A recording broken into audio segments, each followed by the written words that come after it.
Fala, turma! Começando aqui mais um programa do Ruralmente Podcast em parceria com a Nutri Rações, Nutri Agropecuária, a Nutri que é a patrocinadora oficial do nosso programa. Há 30 anos, a Nutri Rações se destaca como uma empresa comprometida em proporcionar soluções nutricionais de excelência para produtores de gado de leite e de corte em Avaré e região. Além de oferecer produtos de primeira qualidade, a Nutri Rações é muito mais do que uma simples fornecedora de ração. A Nutri é uma empresa parceira, estratégica comprometida em impulsionar o sucesso de seus clientes. A Nutri também é agricultura, parceira de grandes empresas do ramo, levando também produtividade às lavouras da nossa região. Quero deixar aqui o meu abraço ao meu amigo Carlão, meu amigo Marquinho e a toda a equipe da Nutri Rações. Obrigado por acreditar no nosso projeto. É isso aí, moçada. E você tem gente para agradecer também. Tem gente a agradecer. Bom dia, companheiros. Bom dia. Bem-vindos a mais um podcast aí. Queria agradecer especialmente a Rádio Interativa.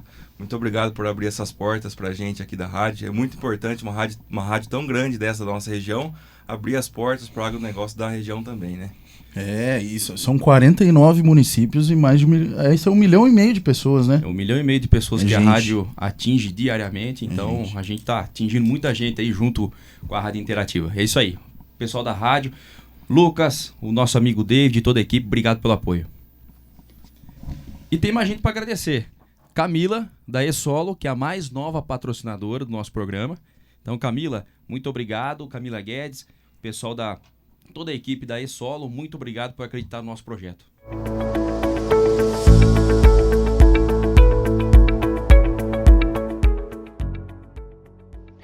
A E-Solo Digital é uma opção mais acessível, democrática e moderna para a contratação do serviço de análise de solo e agricultura de precisão.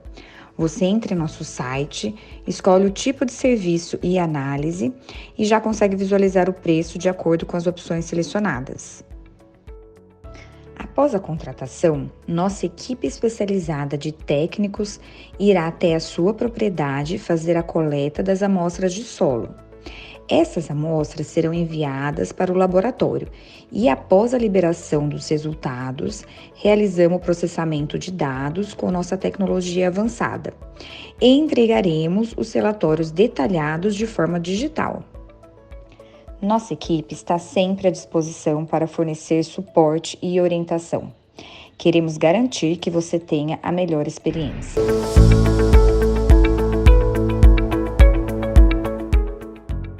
É isso aí, moçada. Mais uma aula que a gente vai ter aqui, certo? O tema de hoje é gerenciamento de mudanças e desafios no agronegócio. É assunto Correto, importante, assunto importantíssimo pra gente tratar hoje aqui outra aula aí. É isso aí. O nosso convidado é economista pela Universidade Federal de Minas Gerais e com especializações na área econômica.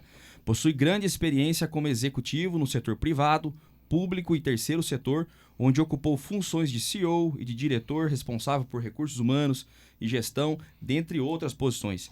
Trabalhou em empresas como Copersucar, BV, IBDMG, CSN e no terceiro setor, né, Fundação CSN, além de governos estadual e federal. Hoje ele é o atual CEO da Cooperativa Agroindustrial Olambra. A gente recebe aqui hoje Matheus Cota de Carvalho. Matheus, seja muito bem-vindo ao Ruralmente Podcast. Muito obrigado pelo convite, é um prazer estar aqui conversando com vocês. Sidney, Gustavo, Zé Nelson, obrigado, estamos aqui. É isso aí, Muito obrigado bom. por ter aceitado. Matheus, como é de costume no nosso programa, começa contando pra gente a sua história de vida, carreira, como é que foi até chegar até aqui. Olha, fiz agora recentemente 60 anos. Então é muita história, né? É Então eu isso vou aí. dar uma resumida boa para vocês, Fique à porque vontade. senão eu vou cansar com vocês, nós vamos gastar essa hora só para te contar a minha história. Mas aqui, assim, eu sou economista, né? Formado pela UFMG, depois eu fiz mestrado na Unicamp, aqui em São Paulo. Sou mineiro de Belo Horizonte. E depois eu comecei a trabalhar primeiro no setor público. Trabalhei em Brasília. Isso 1990, é um período de uma economia brasileira muito diferente do que nós temos hoje, né? Nós estávamos saindo de um período da hiperinflação. Vocês são muito jovens, se vocês não conhecem essa realidade que nós vivemos, não tão longe assim, né? Há 30 anos atrás, ou pouco mais de 30 anos atrás, que era um ambiente econômico extremamente difícil, né? Com inflação altíssima e tal. Então eu fui trabalhar na equipe econômica do governo na época. como eu tinha feito mestrado na Unicamp, então eu fui trabalhar com o secretário especial de Política Econômica da época, que era o professor Antônio Candir. Então, ali eu comecei a minha carreira profissional, né, trabalhando em governo. E trabalhei em governo durante alguns anos. Eu depois fui ser secretário adjunto de planejamento do Estado de Minas Gerais, ainda muito jovem, antes dos 30 anos. Fui trabalhar com planejamento e orçamento do Estado. Depois eu fiz uma transição para o setor privado, na medida em que eu fui percebendo que o meu gosto maior era pelo gerenciamento de organizações e de equipes, né, que é o que eu gosto de fazer, né? E o setor privado te dá muito mais oportunidade nessa área do que o próprio setor público, né? Uhum. Aí eu fui trabalhar inicialmente na CSN, que era uma grande siderúrgica, né? Ali estava saindo o processo de privatização da CSN, então eu fui ser presidente de uma fundação, depois eu acumulei com uma outra função lá dentro de superintendente de uma área de relação institucional, comunicação, etc. E segui minha carreira como executivo, né? Aí eu passei por várias empresas e as últimas foram essas que vocês citaram. Eu fui presidente de um banco chamado Banco de Desenvolvimento de Minas Gerais. Depois eu fui diretor corporativo de um banco, que é um banco nacional, que é o BV, né? Antigo Banco Votorantim. Uhum. Fui para a Copersucar, onde fui diretor corporativo da cooperativa. Na verdade, a Copersucar, como você sabe, não é exatamente uma cooperativa, é uma SA, né? Que é uma espécie de um reflexo de uma cooperativa, né? É uma cooperativa que foi organizada como uma SA, né? Então você tem uma cooperativa por trás, mas a gente trabalha no ambiente de uma SA, né? E esse é um modelo um pouco diferente do que normalmente se tem de cooperativa, né? E, finalmente, estou aqui na presidência da Olambra Cooperativa há aproximadamente 10 meses. Então, assim passando rapidamente por esses anos todos de trabalho, foi basicamente isso.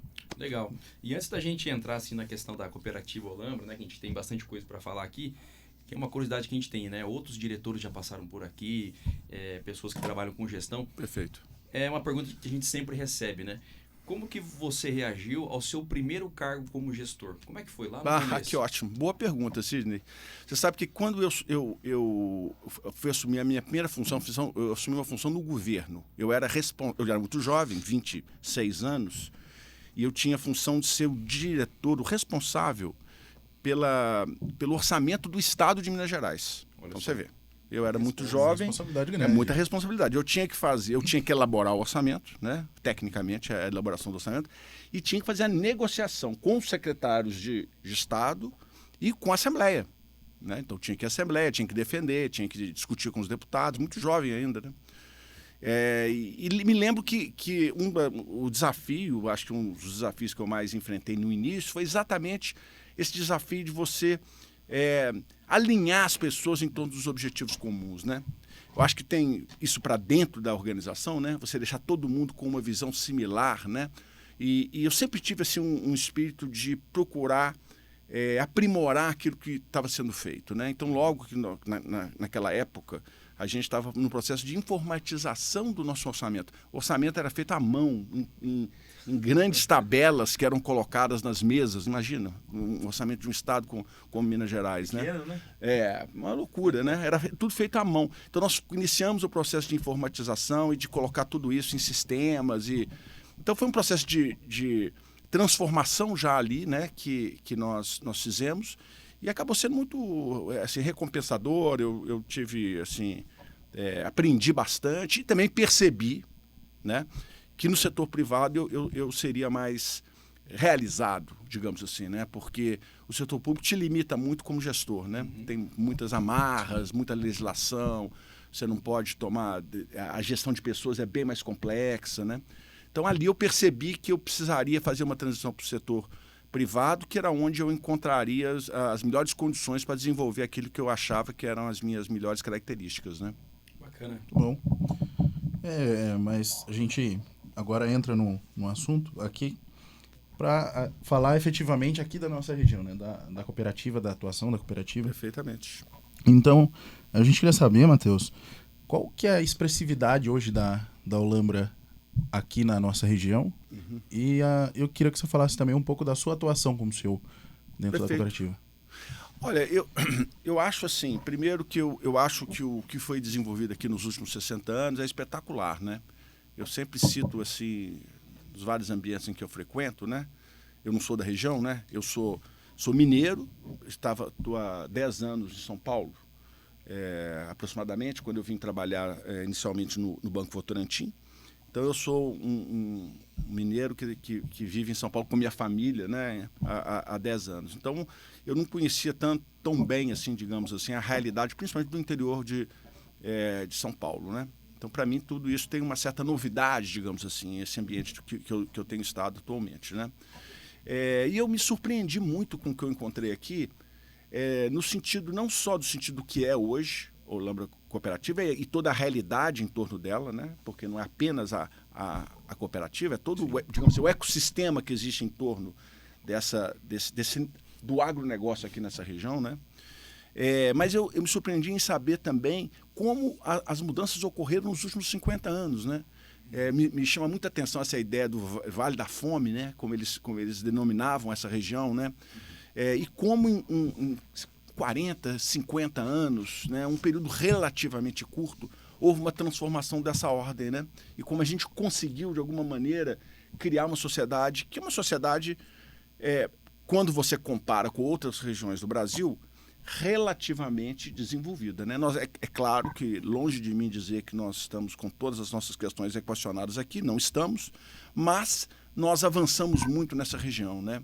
Então, e isso tem muito a ver com o quê? Tem muito a ver, eu acho, com todo o processo de organização que se deu aqui, né, a partir, dentro da minha perspectiva. Com certeza tem outros elementos. Isso aqui eu acho que não esgota a explicação, mas dentro do que eu consigo observar e tendo em vista a minha experiência específica na região de Olambra, né, com essa capacidade de cooperação que se estabeleceu no âmbito do agronegócio local, né? Eu acho que a cooperativa digamos assim, um reflexo dessa vontade das pessoas, dos pioneiros que vieram para cá, sei lá, 60 anos atrás, em colaborar um com o outro, né? A colaboração é muito importante, né? A capacidade que todos têm de dividir as coisas, dividir os problemas e encontrar soluções comuns para os problemas que todas as pessoas e todos os empreendedores, de alguma maneira, tiveram que enfrentar aqui no início, né?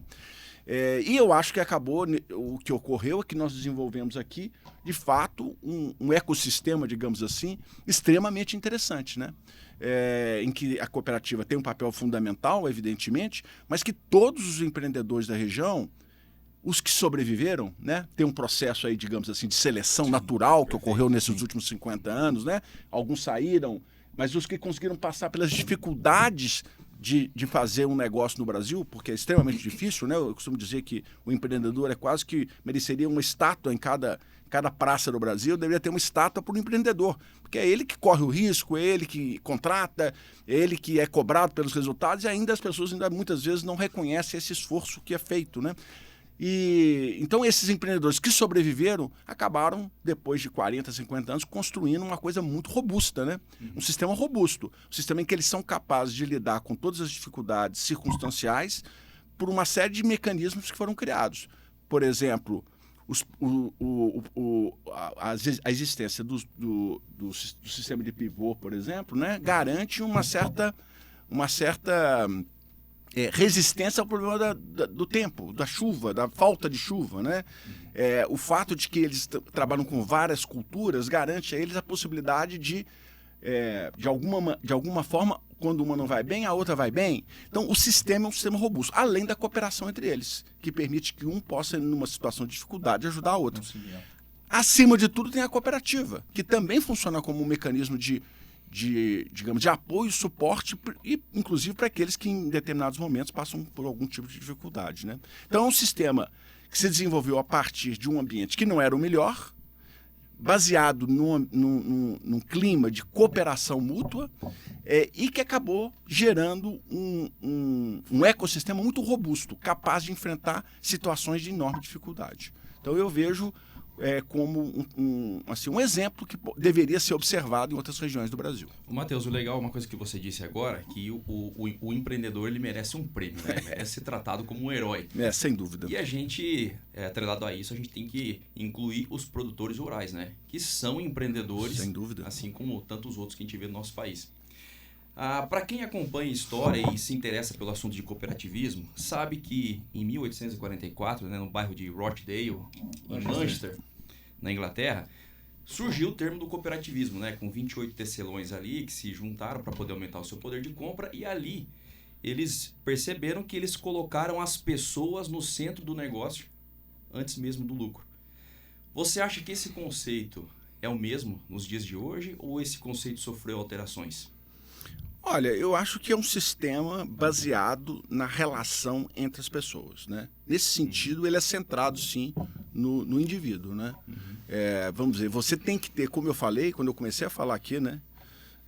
Você tem que ter uma disposição inicial em colaborar, né? Em um apoiar o outro, né? E de certa forma, o modelo é exatamente esse, né? O suporte, todos dão suporte a todos, de alguma maneira, né? Então, eu acho que sim, eu acho que existe uma centralização e o efeito, ele transcende os aspectos econômicos dos cooperados, digamos assim, das pessoas que compõem a cooperativa, né? Ele tem um efeito que vai para toda a comunidade, né? Então, acho que isso é outro aspecto importante, né? Vamos dizer, esse grau de organização que se estabelece entre os indivíduos permite que você tenha efeitos que são efeitos sociais, né? No ambiente em que a cooperativa se insere, né? Então, sim, eu diria que esse espírito em que a pessoa é o centro desse modelo, ele permanece hoje muito, muito vivo, né? E talvez seja a base de tudo, né? Nós temos que garantir esses aspectos culturais das organizações, das instituições, né? Dos modelos de negócio, que no fundo é aquilo que garante a sua perenidade, né? Vamos dizer, o que garante a perenidade é você ter clareza de quais são os valores, de qual é a missão, né? E você ter um compromisso com esses elementos, né? Se você perde essa base, isso vale para tudo, né, gente? Eu falo com a minha equipe lá, vale para as famílias, né? Se você tem uma família em que os membros da família ali não têm clareza em relação àquilo que é importante, quais são os valores, o que de fato vale, a tendência é a dispersão, né? A tendência natural é a dispersão. Então tem que haver um esforço para que haja a união, né? E esse esforço tem que se dar em torno dos valores da missão e dos princípios das organizações, das empresas, né? Eu penso dessa forma, né? Perfeito, legal. Atrelado a isso, se você me permite, teria como você dar exemplos de como a cooperativa promove o desenvolvimento econômico e social dos stakeholders de maneira geral, da comunidade em torno da cooperativa? Teria como dar uns exemplos? Eu acho que existem vários elementos que a gente poderia citar, né? Eu acho que nós temos um papel importante na contribuição com as várias iniciativas sociais, por exemplo, no âmbito educacional, por exemplo, nós temos uma contribuição importante na escola da região, lá de Olambra, né? Nós temos várias contribuições que nós damos para entidades em geral, né? Que a gente apoia e dá suporte, mas eu diria que o mais importante de tudo é a responsabilidade com que cada tema é tratado no âmbito da cooperativa, né? Você vê os aspectos ambientais, uma preocupação enorme por parte de cada um dos membros da cooperativa em relação ao que está sendo feito.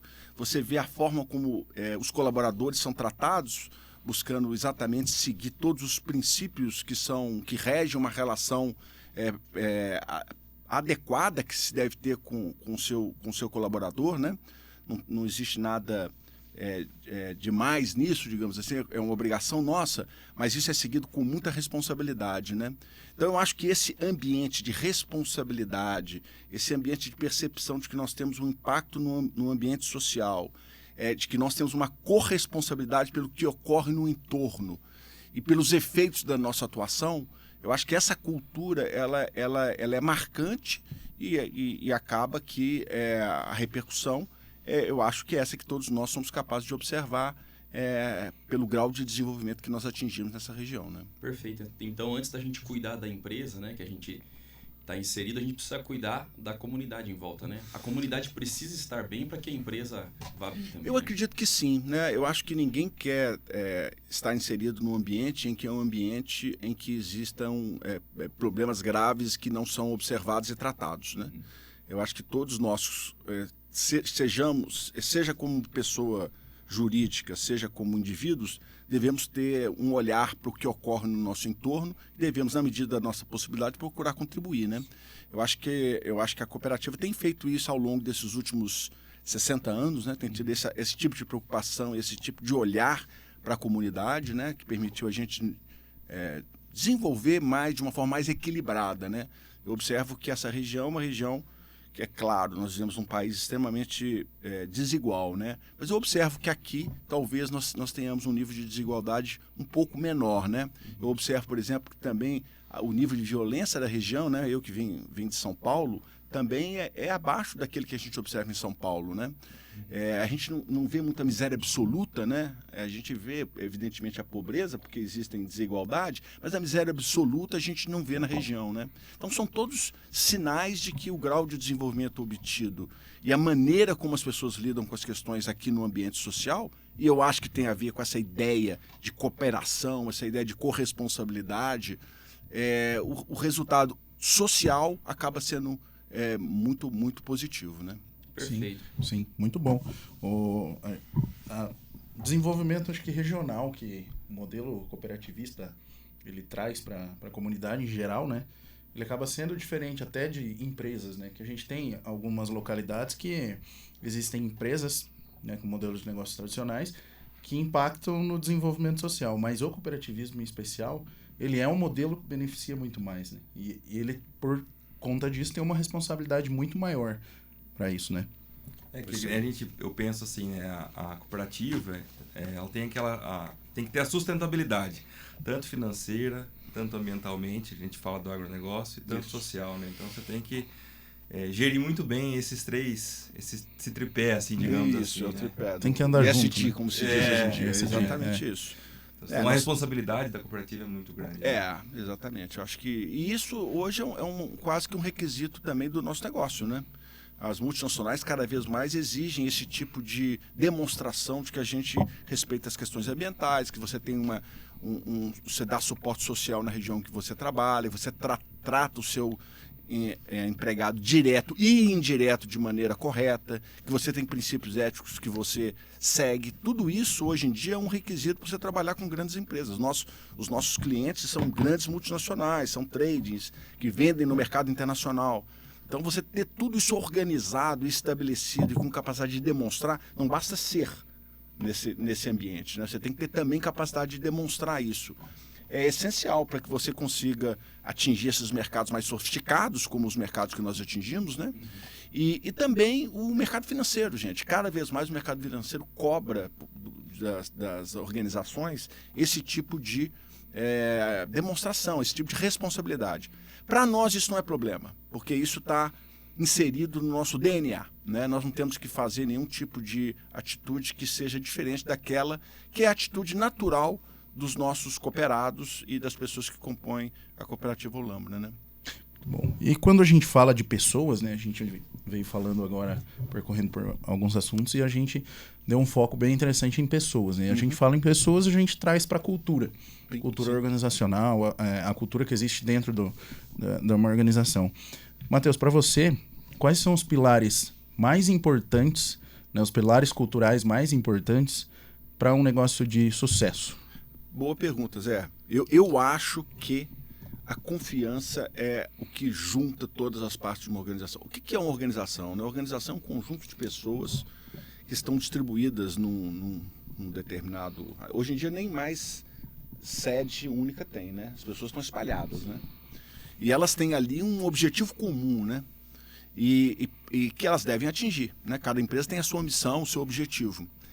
E tem que existir algo que una tudo isso, né? Eu falei com vocês há pouco dos princípios, dos valores. São elementos que que unem essas pessoas que estão espalhadas, muitas vezes em várias regiões, às vezes em vários países, né? Então você tem que ter ali elementos de uma cultura que una tudo isso, né? E essa cultura é o jeito em que as coisas se dão, é aquilo que é valorizado, aquilo que é importante para aquele grupo de pessoas, né? E eu acho que um elemento fundamental, é mais ou menos como um cimento que junta aí os tijolos, é a confiança, né? Se você não cria um ambiente de confiança, é extremamente difícil alcançar objetivos dentro de uma organização, né? Eu já trabalhei em organizações, já passei por várias, como vocês viram, já trabalhei em organizações em que esse elemento faltava, e é muito ruim, né? Porque é um ambiente em que você acaba mais preocupado em se defender do que em atingir os objetivos que a organização deve atingir, né? Então a confiança é elemento fundamental, eu considero elemento fundamental dentro de uma organização, e para isso você tem que criar um ambiente em que as pessoas possam perceber que elas estão ali num ambiente, mesmo que virtual, em que as suas ações elas vão ser reconhecidas como ações cujo o resultado final é um resultado positivo para o todo, né? Vamos dizer, se você parte do princípio de que todo mundo está buscando o melhor, né? Isso já facilita muito a consecução dos objetivos dessa organização. Se ao contrário, você parte do princípio que tem ali um monte de gente querendo atingir outros objetivos, você se perde, né? E isso tende a dispersar, como eu falei, né? Então, eu acho que trabalhar elementos de cultura, trabalhar o ambiente é pressuposto para o sucesso de uma organização.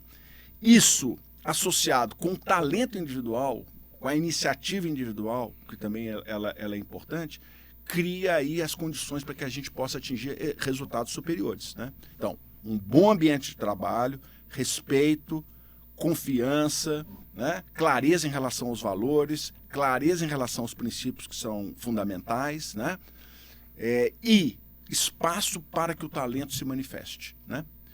Ou seja, que não seja um ambiente burocrático, né? Que não seja um ambiente que as pessoas estão ali batendo carimbo, fingindo que estão trabalhando, né? O Brasil às vezes tem um pouco disso, né? As pessoas fingem que fazem as coisas, né? As pessoas fingem que trabalham, a gente vê isso aí em alguns setores da sociedade brasileira, né? As pessoas, de fato, elas não estão interessadas em resolver o problema. Elas estão ali fazendo uma certa cera, né? Fingindo que estão trabalhando, fingindo que estão ensinando, fingindo que estão estudando. É muito comum isso, né? Mais conhecido como presenteísmo, né? Eu até fiz um curso, não em Harvard, eu fiz um curso de Harvard, né? Porque eu não fui selecionado. É diferente, né? Tem que falar, sei lá, quando eles liberaram uns cursos online lá, eu fui lá e fiz. E tinha exatamente um curso falando sobre isso, né? Esse estilo todo, que era melhorando o seu negócio através da cultura da saúde, né? Então, quando você melhora ali essa cultura dentro da empresa, automaticamente os índices de presenteísmo, absenteísmo, né, eles diminuem drasticamente, né? Então, antes de você engajar as pessoas, primeiro você precisa dar as condições, né, dentro da empresa. O senso de engajamento. Né? Mas isso tudo isso é fácil de falar e difícil de fazer, né? Sim. Porque você tem que você conseguir essa identificação, né, das pessoas com aquilo que elas estão fazendo, né? Isso é um processo que também tem dois lados. Tem o lado do colaborador, tem o lado da organização. A organização tem que ser aberta para permitir. Hoje em dia fala-se muito na diversidade, né? A organização também tem que ter abertura para receber vários estilos de pessoas, vários modos de pensar. A sociedade é muito diversa, né? Nós temos que ser abertos a receber isso, mas as pessoas têm que se engajar em temas que digam respeito ao objetivo da organização. Então, eu acho que é de parte a parte, é do colaborador, sim, e da organização, né? Quando existe uma combinação adequada, né, e quando as regras estão claras, as regras do jogo estão claras, eu acho que o sucesso ocorre, né? E aí você deixa de ter aquela visão formal, né, de estar no trabalho lá do cara que vai lá fazer um trabalho burocrático, mas ele não está interessado de fato em melhorar, em fazer aquilo se desenvolver, né? Isso passa muito pelo comprometimento da pessoa e, que nem você disse, pelas condições que a empresa apresenta, né? Pela clareza dos processos, né, de como tudo funciona, das regras de negócio e o comprometimento do indivíduo, né? Exatamente. É exatamente isso. É isso aí. É o conjunto da O obra. conjunto da obra, é isso mesmo. Ô, Matheus, e mais uma pergunta atrelada a esse tema. Como que a cooperativa Olambra hoje, ela enxerga a capacitação das pessoas, dos funcionários, né, dos colaboradores dentro da empresa? Como que a cooperativa atua nesse sentido? Olha, eu entendo que é vamos dizer, uma corresponsabilidade do executivo, do colaborador da empresa, né? Vamos dizer, a empresa deve estimular, deve criar as condições, deve inclusive cofinanciar de alguma forma esse processo, coisa que nós temos feito. Mas também tem que haver a disposição por parte e a consciência por parte de todos os nossos, digamos assim, trabalhadores, executivos, nós todos que exercemos alguma função, né, de profissional, no sentido de que hoje em dia, se nós não estivermos permanentemente preocupados com o processo de aprimoramento, de melhoria, de aprender diariamente, a gente rapidamente vai perder aí o bonde da história, né? E não vai ter mais espaço para profissionais que não estejam preocupados com essa perspectiva, né? Hoje você tem muitos mecanismos, né? Você tem aí, a internet te dá muitas possibilidades. Você estava falando aí do seu curso não em Harvard, né? Pois é. Mas de Harvard. De Harvard. Pois mas é uma iniciativa. Você identificou, você viu que tinha a ver com algum tipo de necessidade que você percebia na sua formação, você foi lá e você assistiu. Você está usando aqui agora conosco e fazendo uma referência a isso. É exatamente isso, não é tão complicado, né? É ler um livro, é ter curiosidade, é ir atrás, é fazer um curso que vai te dar um outro patamar de conhecimento em um determinado assunto, né? Então, acho que a gente tem um grande administrador, que é o pai da administração moderna, chamado Peter Drucker, famoso. Conhecido. Está morto, mas é um sujeito excepcional, né? Ele fala que as carreiras são feitas com base nos seus pontos positivos. Você não faz uma carreira com base nos seus gaps. Você faz uma carreira com base nos seus pontos positivos. Então é importante saber valorizar os seus pontos positivos, né? E é a partir deles que você desenvolve a sua carreira. O que eu falei lá atrás, né? Eu fui percebendo, por exemplo, que eu tinha lá a minha questão estava mais relacionada com a questão de gestão. Era isso que eu gostaria de me desenvolver. E por ali que eu acho que eu tenho os atributos, procurei desenvolver minha carreira, né? Então, a formação e o desenvolvimento tem que se dar também em torno disso. Eu acho que nem sempre a gente deve só centrar a nossa busca de desenvolvimento em relação aos gaps, que eventualmente que a gente tenha. É importante também, eventualmente, saber lidar com eles e minimizar esses gaps, mas também fortalecer aquilo que a gente curte, que a gente gosta, que a gente sabe fazer. E hoje você tem muita coisa disponível. Perfeito. Na internet você tem um mundo aberto para a gente. As universidades internacionais, todos os livros na Amazon que você busca, cursos de inglês. Ou seja, não falta a informação, curso e conteúdo disponível.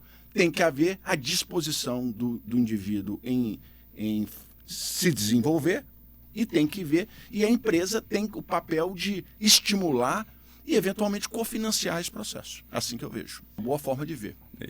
Isso tem a ver com uma coisa chamada curiosidade, né? Vamos dizer, a pessoa que é curiosa, que quer responder perguntas, que quer entender melhor os temas, né? Essa pessoa tem muita vantagem em relação às outras, né? Do que aquela que não tem essa capacidade. Agora, a curiosidade é algo inerente ao ser humano, né? Nós somos curiosos por natureza e o desenvolvimento social, econômico, científico, de uma forma ou de outra, todo ele baseia-se nesse aspecto, né? A vontade de conhecer um pouco mais, né? Se dá pela curiosidade, né? De conhecer o desconhecido. Conhecer um pouquinho mais, tentar compreender, tentar enxergar, às vezes, a mesma questão sob um outro ponto de vista, né? Isso tem feito a gente evoluir nos últimos séculos, né? Sim. Isso aí. Falando em curiosidade, aproveitando o gancho da pergunta inicial que o Zé fez, hoje, em números, qual que é a expressividade da cooperativa Olambra aqui na nossa região? Olha, nós temos aproximadamente 2 bilhões e 500 de faturamento, o faturamento da cooperativa. Ano passado nós tivemos um resultado de aproximadamente 35 milhões. Foi um resultado abaixo do resultado que a gente busca alcançar, né? Mas foi um resultado relativamente bom, tendo em vista as circunstâncias pelas quais nós estávamos passando, né? E vocês podem observar os resultados das empresas em geral, do agronegócio, foram resultados muito negativos em função, principalmente, da volatilidade dos preços, né? Isso gerou, assim, prejuízos grandes em grandes empresas, inclusive empresas de capital aberto, né? Empresas muito profissionalizadas e que estão sofrendo muito para poder se estabilizar diante dessas circunstâncias que mudaram rapidamente, né? Depois de um período de boom do agronegócio, né? Nós temos hoje aproximadamente 600 funcionários, 600 empregados que trabalham dentro da cooperativa. Nós temos aproximadamente 9 unidades descentralizadas nesse raio de 150 quilômetros em torno de Olambra, né? Então, nós temos aí aproximadamente, talvez, em torno de 35% do mercado de insumos da região, né? Nós capturamos aproximadamente 720 mil toneladas de commodities, né? De soja, milho, sorgo. A gente recebe nas nossas unidades, né? E eu acho que é isso, né? Temos capacidade e queremos avançar. A gente acha que pode chegar aí nos próximos anos, nós temos capacidade para isso, a receber 1 milhão de toneladas, né? Então nós estamos cada vez mais interessados em continuar prestando um serviço de qualidade, seja para o cooperado, seja para o nosso parceiro, né? É isso aí. Atrelado a isso, a gente recebe aqui as perguntas do pessoal que está acompanhando a gente. Sim. E quem manda aqui é o Dr. Antônio Edson, que já participou com a gente aqui em várias ocasiões, é um grande parceiro, um grande amigo nosso. E ele mandou uma pergunta um tanto quanto capciosa. Ele diz o seguinte: em relação à estratégia de expansão da cooperativa, como a Olambra se posiciona em relação ao aumento da presença das cooperativas do Sul aqui no Vale do Paranapanema? Olha, a gente entende que nós vivemos num ambiente de competição, né? Nós temos a nossa estratégia comercial, digamos assim, né? Nós temos uma presença importante por meio das nossas várias unidades na região, das nossas lojas, né? Nós temos uma enorme capacidade de negociação com os fornecedores. Nós estamos aprimorando a qualidade do serviço que a gente presta, né? E estamos modernizando, investindo bastante. Nos últimos 3 anos, a cooperativa investiu 250 milhões, ou seja, não é brincadeira, é um valor muito expressivo, né? Com impactos de toda a ordem positivos para o ambiente em que nós estamos inseridos, né? Para a comunidade. E nós estamos preparados para enfrentar a concorrência.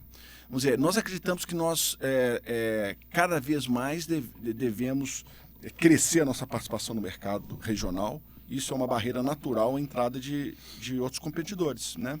Então nós temos que mostrar que nós somos os mais eficientes e que nós prestamos serviços de qualidade e vendemos produtos a preços competitivos para o nosso cliente, seja cooperado, seja parceiro. Então não temos receio de competição. Perfeito. Pensando nisso, posso dar uma dica de uma leitura para o pessoal aí? Um livro que é muito legal, que fala sobre isso, que é a Estratégia do Oceano Azul, né? Que foi escrito por Shankin e René Mulborn. Do INSEAD, professores do INSEAD. Muito bom esse livro, muito bacana. Para quem quer entender um pouco mais sobre essa estratégia de Oceano Azul, Oceano Vermelho, fica a dica aí, moçada.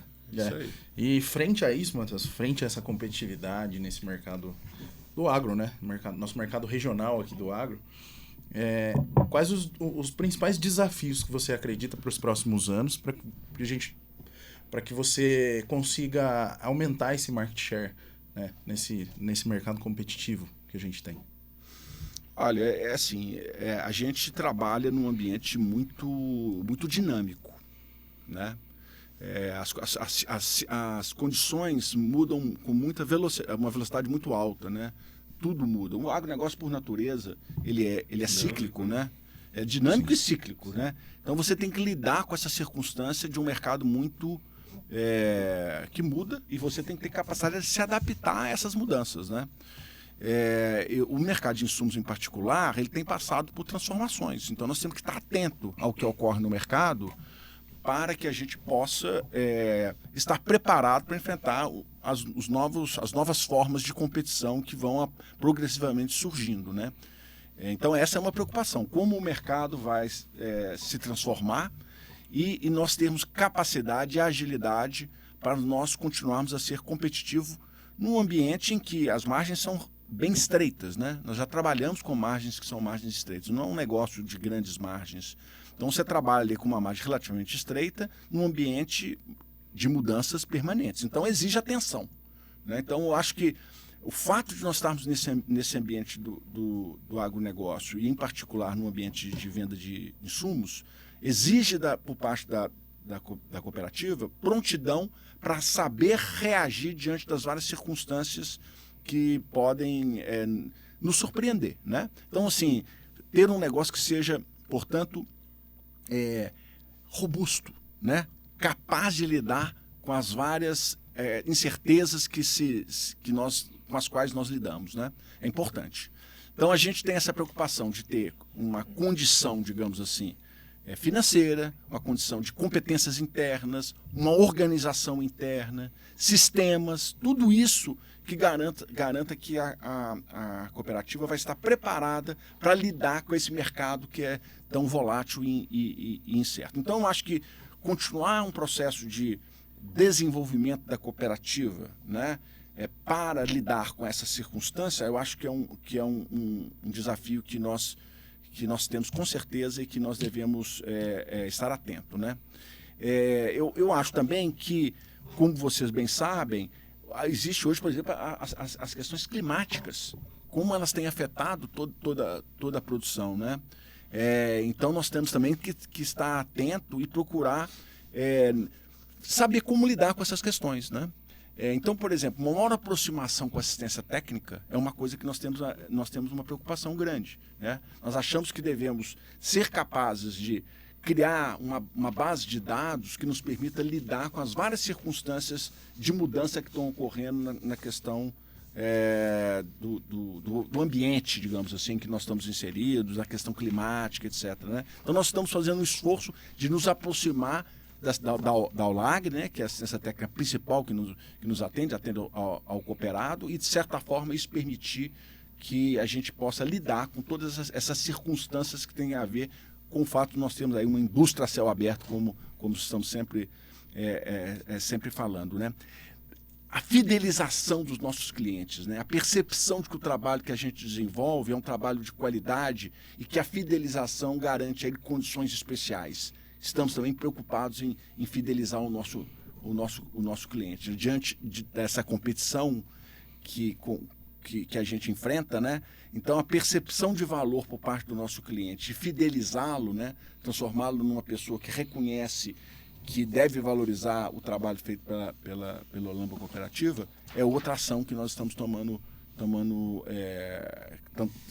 para lidar com esse ambiente cada vez mais competitivo que você faz referência, né? Então eu diria que nós temos desafios que têm a ver com o ambiente de negócio que nós estamos inseridos, existem desafios que têm a ver com as várias mudanças que ocorrem no ambiente de produção da região, né? Nós estamos sentindo esse ano como isso repercute, como isso gera incertezas, né? E como a gente tem que estar preparado para lidar com essas incertezas, e também a valorização do nosso cliente, né? A valorização do cooperado, a valorização do parceiro, né? A fidelização desse grupo para garantir que a competição possa encontrar dificuldade de entrar na nossa região.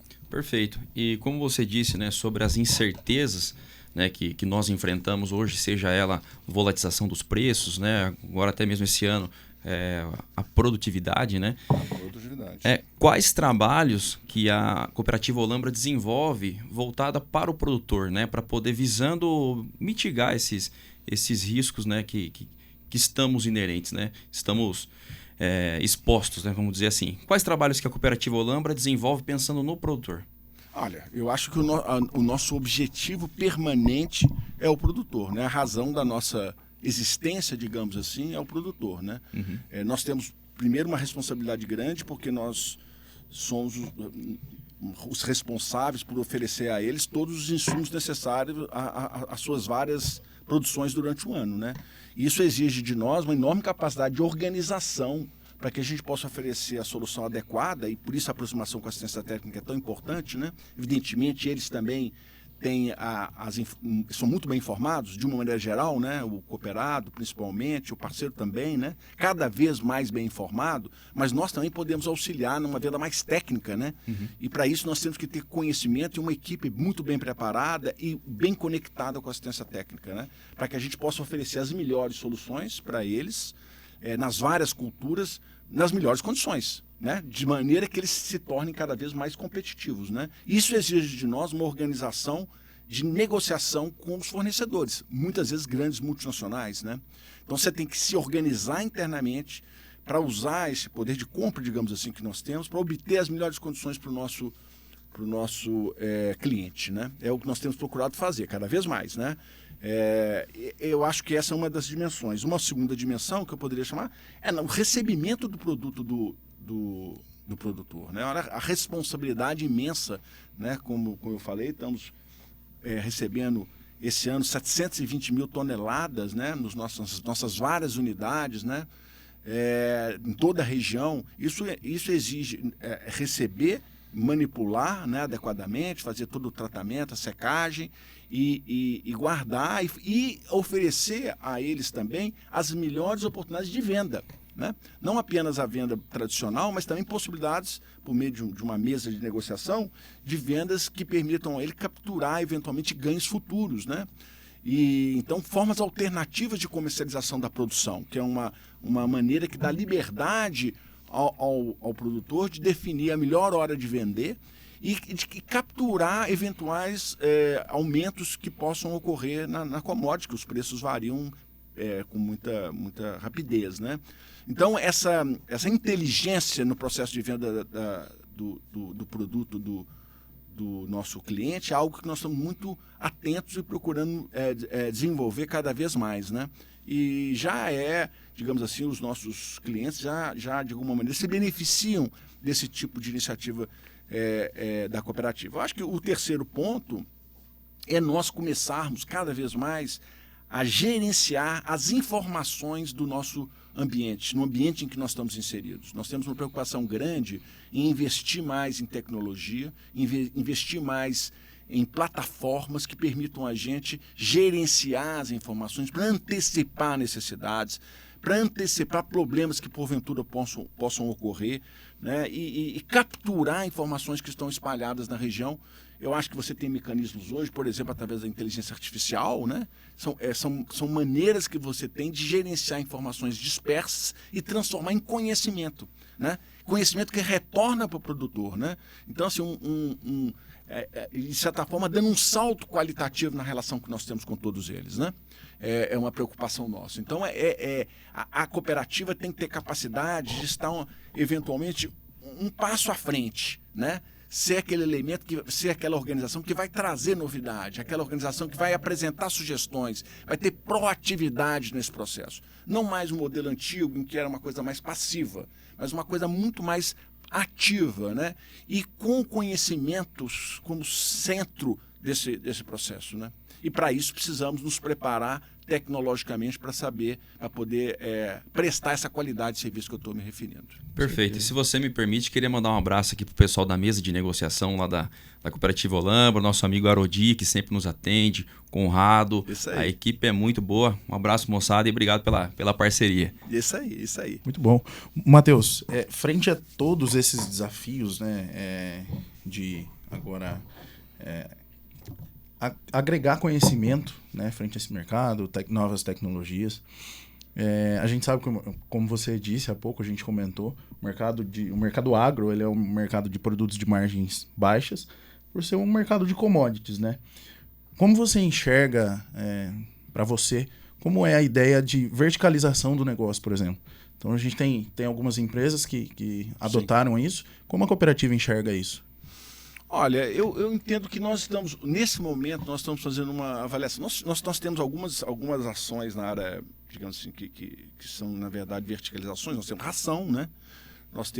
Nós avançamos um pouquinho com o beneficiamento do algodão. Nós temos alguma coisa de tratamento de sementes também, né, nosso TSI. Então nós temos ali uma certa indústria, né, que dá suporte às ações da cooperativa. Não é o nosso core, mas a gente já tem algumas iniciativas nessa área, né? Eu acho que nós estamos muito preocupados em fazer o que nós fazemos hoje de uma forma cada vez melhor. Melhorar a qualidade do serviço prestado ao nosso cliente. Nós estamos muito centrados nisso, né? A verticalização é uma hipótese, né, que a gente tem que estudar com cuidado, porque todo o processo de diversificação não é só no agronegócio, em qualquer negócio, na indústria em geral. Ele tem riscos que são riscos muito altos, né, porque você sai daquela área que você tem conhecimento, que você tem competência, que você tem história, e vai se arriscar em coisas que não são exatamente o seu ambiente de conhecimento e de competência, né? Então todo o processo de diversificação são muitos exemplos de pessoas que fracassam no processo de diversificação, né? Então, tem que ser um processo muito bem pensado e planejado para que você possa minimizar os riscos de um processo de diversificação, né? O ideal é que você extraia do seu próprio negócio o máximo de valor que você consegue extrair, né? A gente tem tido uma preocupação de como a gente consegue extrair valor dessa estrutura montada dentro do nosso próprio negócio, né? Por exemplo, sendo mais eficiente, né? Isso já é extração de valor. A gente tem uma possibilidade de utilizar, por exemplo, toda a nossa capacidade industrial recebendo, em vez de 720 mil toneladas, 1 milhão de toneladas. Nós temos essa capacidade hoje instalada. Isso é resultado. Isso é extrair valor daquilo que você já tem. Se você se arrisca, você sai do seu negócio e vai para um outro negócio, por exemplo, o varejo, é uma outra realidade que exige outras competências, exigem outros atributos no processo competitivo, são outros competidores, o grau de complexidade aumenta muito, né? Então esse passo tem que ser um passo muito bem avaliado e pensado, né? Porque a chance de fracasso não é pequena. É verdade que tem bons exemplos no Paraná de empresas que conseguiram, de cooperativas que fizeram um processo de verticalização e foram bem sucedidas. Agora, as condições de, sei lá, talvez de 20 anos atrás, quando eles tomaram essa decisão, e as condições de hoje são diferentes. As ambições, eventualmente, a governança, são vários elementos específicos das empresas que tem que ser levado em consideração quando você vai tomar uma decisão dessa natureza, né?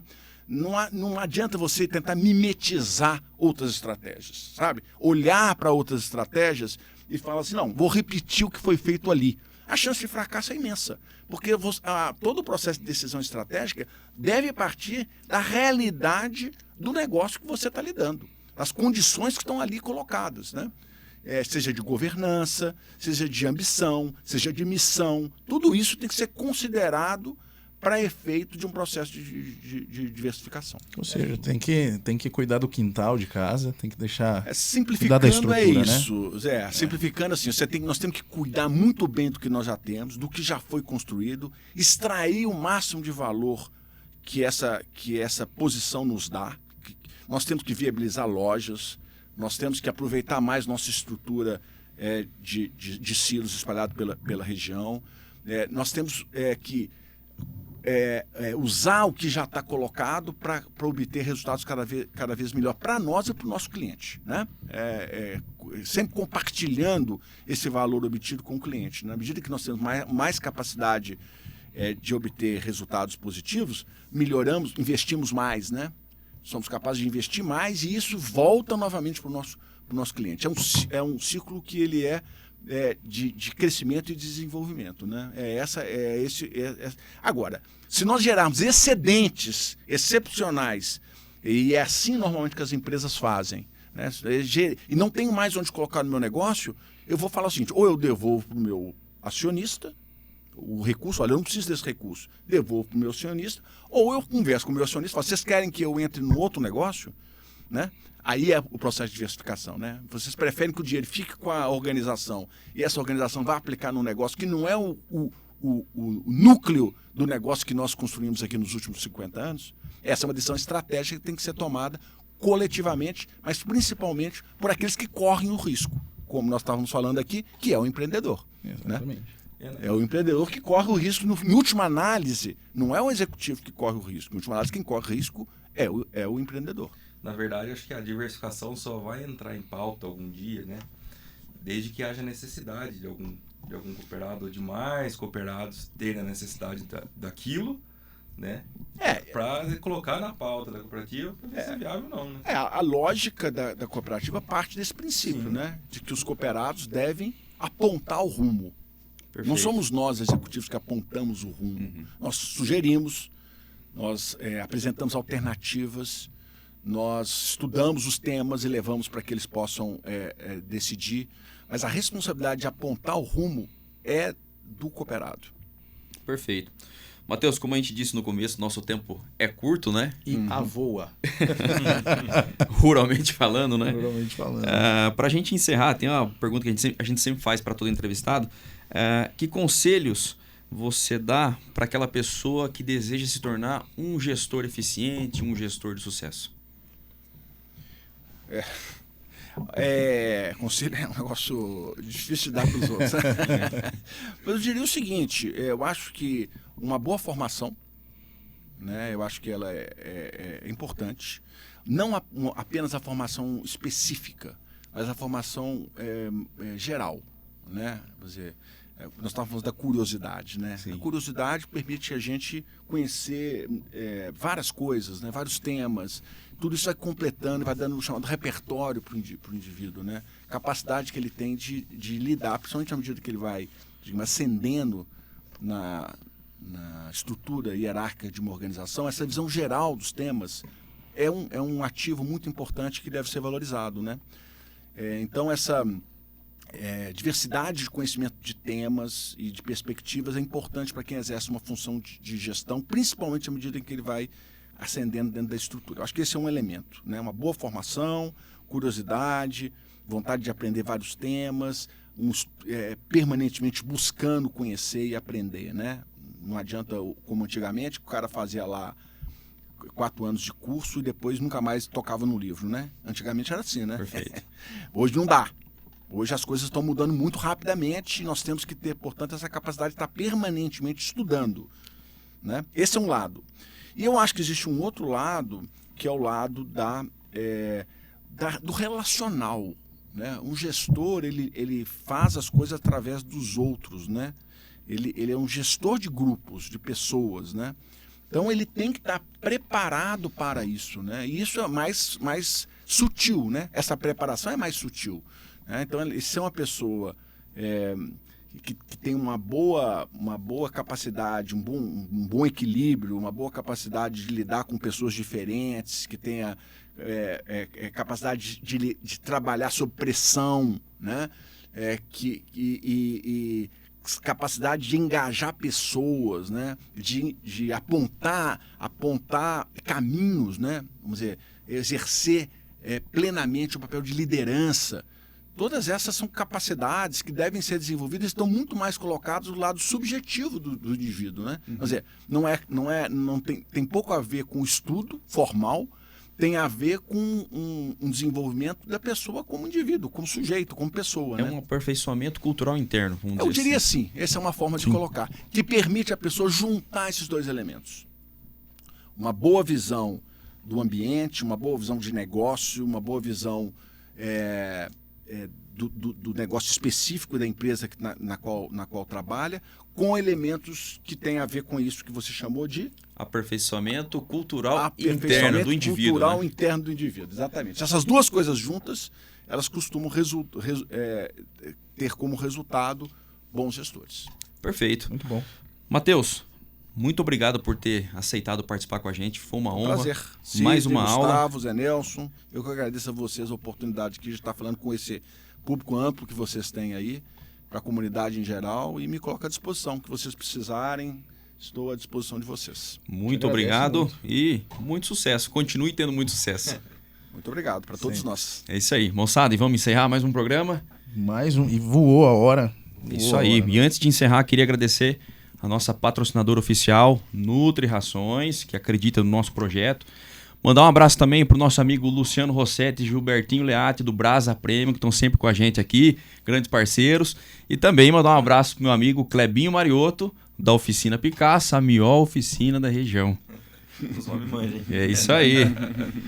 E também agradecer o espaço cedido pela Rádio Interativa, a rádio que está viabilizando todo esse projeto nosso junto com toda a equipe. Um abraço para o nosso diretor David Moreira. E aproveitar para dizer que a rádio está em 49 cidades e atinge 1,5 milhão de pessoas. Então, a gente está muito bem amparado aqui. É só agradecer a rádio mesmo por essa abertura, né? É de grande valia para a gente, nós aqui do agro, ter uma rádio que pega tantas cidades na nossa região aqui, tá de parceira com a gente para levar esse movimento junto com ela, né? Sim, com certeza, muito importante. Tem mais gente para agradecer também, agradecer Marcela de Pieri Confeitaria Artesanal, sempre disponível aí para atender a sua festa com salgados, doces, bolos e manda coisa pra gente aqui, ela sempre manda aqui pra gente. Muito bom. Aí.